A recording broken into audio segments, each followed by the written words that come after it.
Thanks for stopping by the Surge T channel. I am Surge T. In this video, I'll be giving my recap and thoughts on the latest episode of The Walking Dead Season 11, the last episodes, and this one is titled What's Been Lost. Now, in this episode, of course, we see that people are disappearing. We saw that in the end of the last episode. We saw Rosita get taken, and we saw in a preview that they showed that there have been, the friends of Daryl and Carol have been disappeared from the Commonwealth by Governor Milton. And then we see another story arc there where Yumiko, I should say, is being forced, given no choice by Governor Milton, to prosecute Eugene. So she has a decision to make. She doesn't want to do it. She even goes to her brother, Tommy, and what else can she do? He says, maybe you have to do what she asks, because what other choice do you have? And she goes to meet Eugene, and like I knew she was going to do, he pretty much said that he made his bed, he's got to lie in it. If you're going to prosecute him to the fullest extent of the law, he's willing to accept that. Good dude. Good dude. I love Eugene. I think the way he looks at things, he's got a lot of atoning to do for the past things that he's done, and in this season you've seen him grow. You finally see him get the girl, you finally see him find love, you finally see him step up, and like I said, not being the guy who just goes along with the flow of what the heroes are doing. He wants to be a part of that now. He knows that he can't just do that. He has to step up.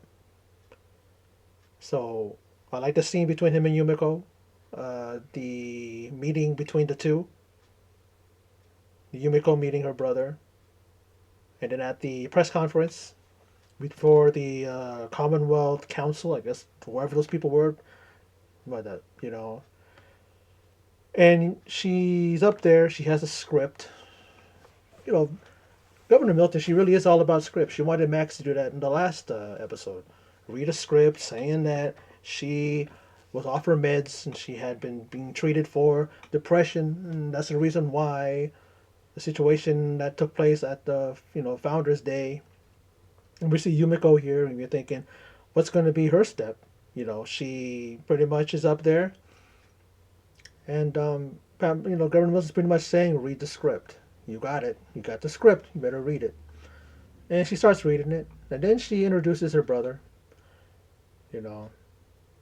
Thoracic surgeon, saying everybody knows who he is, doing good work here and stuff like that. And then she says that I'm going to defend Eugene, not prosecute, but you defend. The people are murmuring. You see the shocked look in people's faces sitting in the audience there. And of course, Governor Milton, she looks pissed. I don't know what's going to happen. Is she going to now make them pay? Her friend, she said, if you don't choose this, she goes, what choice do I have? Says, if you don't make this choice, says Milton to Governor Milton to Yumiko, it says you may never see your friends again. Then the part of this episode that I liked the part when it came to Daryl and Carol. They know they got to break out Lance Hornsby. They do that, but before that, they break into the cell. They see Hornsby, chanting to himself, talking to himself, while you see Sebastian, turning himself around. I guess he had enough of that other, person that he was eating. He sees some fresh meat coming in the form of Daryl and Carol. And what does Daryl do? Just stabs him in the head and puts him out of his misery. I'm pretty sure he's wanted to do that when he was alive. You know how much of an asshole he was towards Daryl, right? A little payback. But they go in there and they get Hornsby out of there. First, I mean, Daryl's like torturing him. He's like got him against the wall, sticks his thumb in the scar that we see on his right hand side or left side. And where's my friends? Where's the friends? You know, where's our friends? That's what he's telling them. He's like, oh yeah, I'll show you. I'll show you. Now, who trusted Hornsby? Do you think that he's someone that should have been trusted? I mean, they had no choice. They brought him along, and on their way out, you know, Daryl and Lance and Hornsby, they get separated from Daryl. Daryl's like, you know, go ahead, I'll figure it out. Carol doesn't want to leave without him, but he said, hey, go, I'll figure it out. So they're on their way, while Daryl is shooting away at the Walking Dead's version of stormtroopers. Like they always say that, you know, the Commonwealth, army. Um, and then on their way, he's constantly babbling. You know, Hornsby is a guy that he thinks the more he talks, the more he's going to convince somebody that he's telling the truth. He's one of these guys that he just keeps talking to himself. He keeps talking, he keeps saying things, and then maybe if he keeps talking, people will start believing him. They already know what of a scumbag that he is, what a conniving, underhanded individual that he is. He'll say anything to get him out of sticky situations. They get into a situation where the Commonwealth soldiers run away, right? Hornsby's like, follow me. I know how to get around these guys to a place where it's safe. They go to this, looks like a underground thing. Maybe there's tracks that go through there. Maybe there was a way for them to transport and go through things. You know what I mean? But he was, according to him, he said it's it was deemed dangerous. But anyway, they go in there and they didn't have to worry about stuff falling down on them. They had to worry about walkers. A walker grabs onto Hornsby. He's panicking. And then in comes Carol to help him out or just to diffuse the situation. All of a sudden, she's overwhelmed with a couple of walkers. Where's Lance at? You know, where is he at?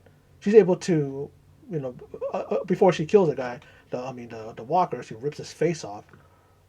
I thought he was gonna die because the way the music went like he did some kind of a turn, like something was gonna happen, and nothing. It was just all she did was just take his face off. But she, turns his head into a canoe. If I can take a line from the great film Tombstone, where remember he was talking to, with that one character played by Stephen Lang, right?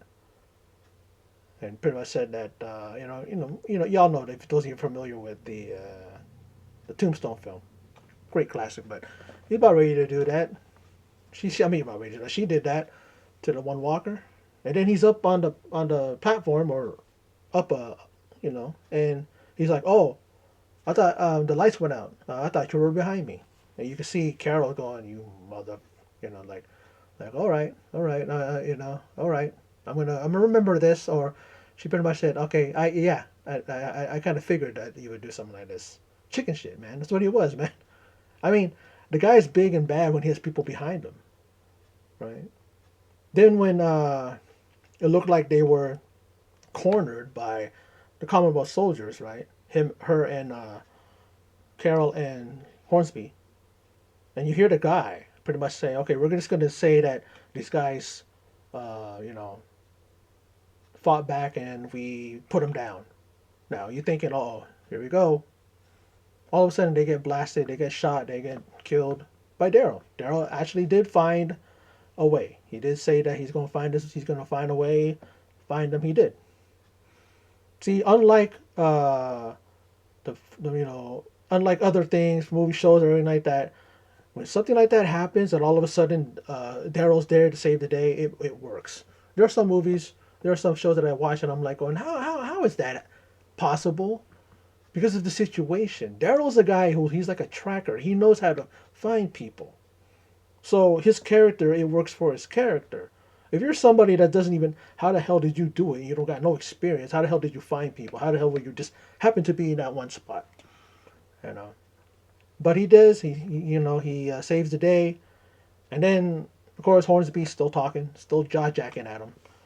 And they said, okay, we're gonna have to wait for daybreak, or we're gonna have to, we'll find a way out of here. Wait for daybreak, something like that. And then Daryl's like, yeah, we will, but you won't.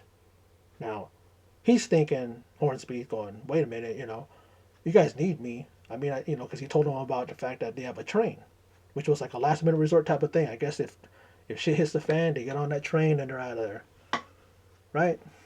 And then he's going like, hey, you guys need me. I mean, I'm the one that helped build Commonwealth. I'm the one that, I know what I'm doing. I know how to get, And they said, well, we're giving you a shot, a chance. That's what Carol says. Yeah, you just go out there and you got a chance.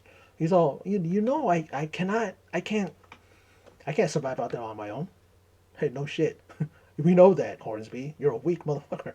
So we know that. But they have faith in you there, Lance. Oh, Mr. Hornsby there. They have faith in you. That's why they're saying that. Hey, come on, go out there on your own. You'll make it. Maybe you'll make it. That's what Carol said. He's like, okay. He turns around. He's walking past the Jeep there. And I know he was up to something. He goes and grabs the automatic machine gun rifle, whatever that thing was, right? Whatever that one was. And before he could even cock it or even put his finger on the trigger, zip, goes a bow and arrow right through his neck, probably right through the jugular. Great shot by Carol. She had that thing in her hand, probably at the ready. And then when she turns around, right, boom, right there. When they drive off, he's there, and I'm thinking he definitely got him in the jugular because you see blood coming out of there. You see blood coming out of his mouth. Wherever they shot him, maybe they didn't shoot him in the jugular, but he dead. Or he's probably going to be a walker because he didn't get shot in the head. So he bled out. He's dead. Hornsby is gone. That's one guy off the thing of the people that they're, he's on their list. People they want to get rid of. Pamela Milton is the number one. Especially after what she pulled, you know, doing what she did with those guys, disappearing everybody from the Commonwealth. She knows the reason why her son died. It wasn't because of Eugene. Eugene was somebody who was on survival mode. What would you do if your girl is getting, possibly going to be killed by a damn walker? You're going to do what you can do to get that walker off of them. And then Eugene was just there. He happened to be there to play catch. He caught the fucking, the walker in his arms. And like I said, she gave him an embrace, a kiss, a last final kiss by ripping his neck out. Yeah. Giving him a hickey, an internal hickey, right? So, so she know that Hornsby was behind that he killed those workers, those people that were like cleaning up the area and preparing the area. They turned to walkers, and we all know what happens, right? People stood around watching Milton get killed. They didn't do nothing about it, but Eugene's the one that killed him, right? And Eugene now sits in a prison cell awaiting his fate. But then we have Yumiko now on his side. Yumiko's going to try to find people that can give testimony about the situation. She's going to find good people that are going to probably do that. I don't know. Is Pamela going to, is she going to go after take care of them, take them out, take out her friends, Negan, Zeke. I like when Carol called us. She looked around. Remember, he disappeared after she got him some sesame seed buns, and she's looking at the pastries, which look pretty damn good. I'm looking at them going, wow, those things look pretty tasty. They look delicious. And all of a sudden, she looks around and he's not there. And then these guys are trying to go after her. She slips out like Carol can, because Carol's a badass now. And she was able to meet up with Daryl, and the show started. The show, you know, commenced. But the way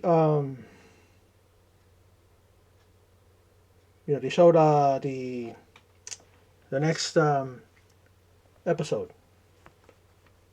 Well, before that we saw the soldiers like injecting people in their necks, to keep them drugged and keep them, out until they make the trip to wherever they're going. And then you see a really cool like shot goes right into, they all have sacks over their head, and the camera goes right into the one of the holes in that sack, right? The camera, and then you see it's Ezekiel in the underneath the sack there, and then he gets you know he gets put out. You see him, doze out, and then the next episode we see them arriving wherever they're going to be, but it's like they got a plan. You know, it's being led. It looks like it's definitely being led by Negan. We see Maggie there, the others. Looks like they're going to be doing a mutiny on that bus. They're going to do what they need to do to take over. I saw a flash of like Herschel being pulled away. He's yelling out, "Mom!" She's crying. I don't know what that means. I don't. I shudder to think what does that mean when it comes to that episode. But it looks like they're gonna get their they got their faculties together. They're gonna put their heads together. They're gonna figure out a way to get out of there. There's a bunch of them. They're very seasoned, all of them. Everybody knows their place. They know what they're going to do. I didn't see Lydia or Elijah. I didn't see the kids. I mean, they must have been taken before them. I don't know if I saw them on the, because maybe that's what it was when they got out of the bus. The kids were there, and then that's when they just showed them the kids. And maybe Maggie went like, "Hey, where's my son? Where's our kids?" And then they show him, and then they take him away, and then that's why he's yelling. That's probably the case.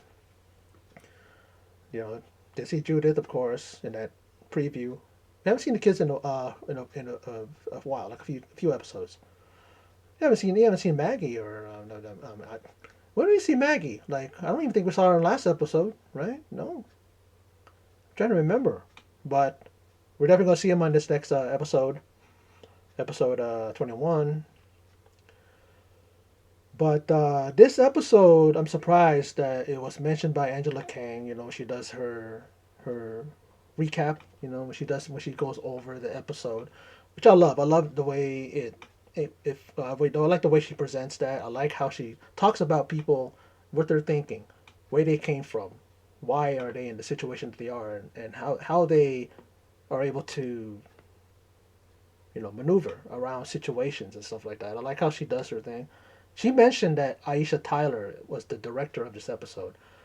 I was surprised because I've heard that she has directed things before, and according to her, Angela Kang, she's like the only person right now that's directed and that's at least an episode of every Walking Dead show or whatever type of program that they had. I'm like going, that's pretty cool. And she actually, is a very good actress. She's a host of Whose Line Is It Anyway and some other things. And so she's a comic. She's a comedian. But she's a very good dramatic actress. I mean, I used to watch the show Ghost Whisperer, and she probably was in one of the best episodes ever. And it actually was over a few episodes where you think she's alive, but then all of a sudden you see her brother running towards Jennifer Love Hewitt's character, and she goes, "Yeah, she didn't make it," or something like that, to where it makes you go, "What do you mean?" Like, and then you see her, and then you have a flashback where like, what was that? What was the thing that came down? Was like a comet or something, or a meteor or something, and it and you see her, her vision, her view. When you see her, it gets really bright, and apparently she was killed.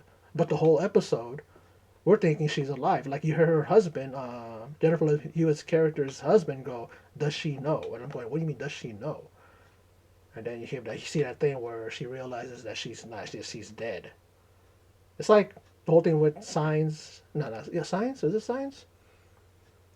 No, Sixth Sense. Like with Sixth Sense, and like the others, where characters are like dead the whole show. I mean, the whole movie, and you just realize that towards the end, and that was like one of to me that with the Tyler Ghost Whisperer, that was one of the best twists that I've ever seen. It got me. It floored me. I was like, whoa, you know. And I'm kind of like, going like, all right, that's cool that she directed this, and it's probably one of the best directed episodes. I like the how she set it up. I like how she, the whole thing where she's, in every episode you're juggling different storylines, and it just seemed to flow each and every one. Every time you would go from one to the other, it didn't look jumpy. It wasn't jarring. Like you could go along with it and still remember what happened just 5 minutes ago, and then when they come back to them, it continues it. You know, a lot of good, just a lot of good. The way she just did it, the way she directed it was great. It was really really good effort. I really really liked it. I think she did a good job. Probably one of the best episodes of this. What they're calling the last episodes, the last third of the three-parter, if you will, of the season 11. But hopefully I didn't forget anything. I think I covered most of it or what I needed to cover. But overall, this was a great episode. Good job to Aisha Tyler. Maybe she should direct more. Maybe she should direct feature films. Maybe they should put her on and have her direct, like a horror film or something, or an action horror, something with this kind of vein, because she knows how to, she knows how to, what's called, she knows how to build tension. She knows how to bring out the emotion in characters and stuff like that. She knows how to keep you invested. Like you're watching and you're thinking, even though you know the character ain't gonna die, but you're like going, oh, is this person gonna die? I mean, Carol's fate is up in the air because she's not gonna be in the spinoff with Daryl, so who knows, right? That would be like a shocker. But the only one that we see die in here of any significance, of course, is Lance Hornsby.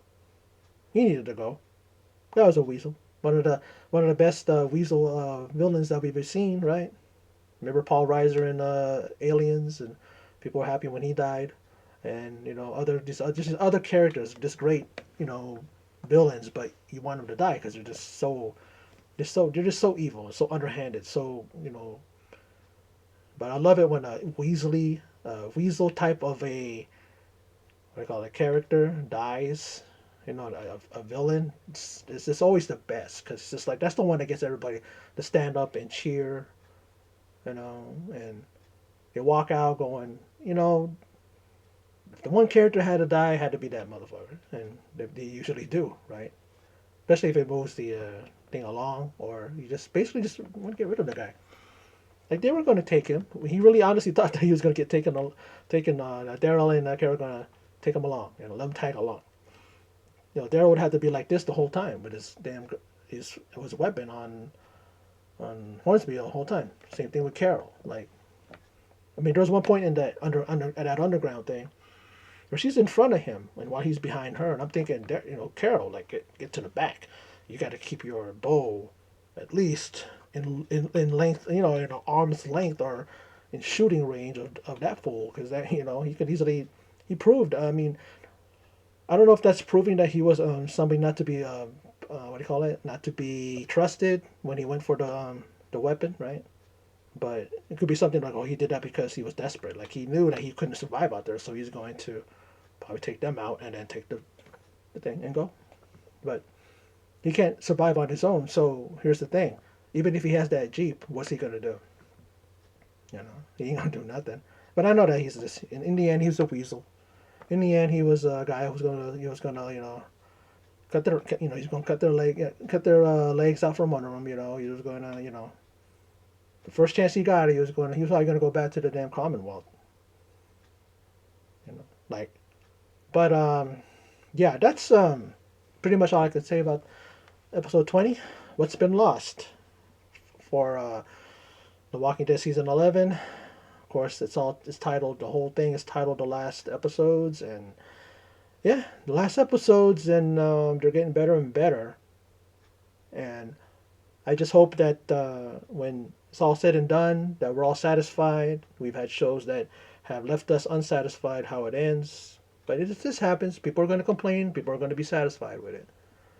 But we'll see what happens when The Walking Dead finally ends, and then of course we're going to get the spin-offs and all that stuff. But that's then. But now, we're watching these episodes and hoping that it's satisfactory when all is said and done. But anyway, that's my video. Again, that's my recap and thoughts on season 11 of The Walking Dead, episode 20, titled What's Been Lost. So, for those of you who stopped by and checked out this video, I appreciate it.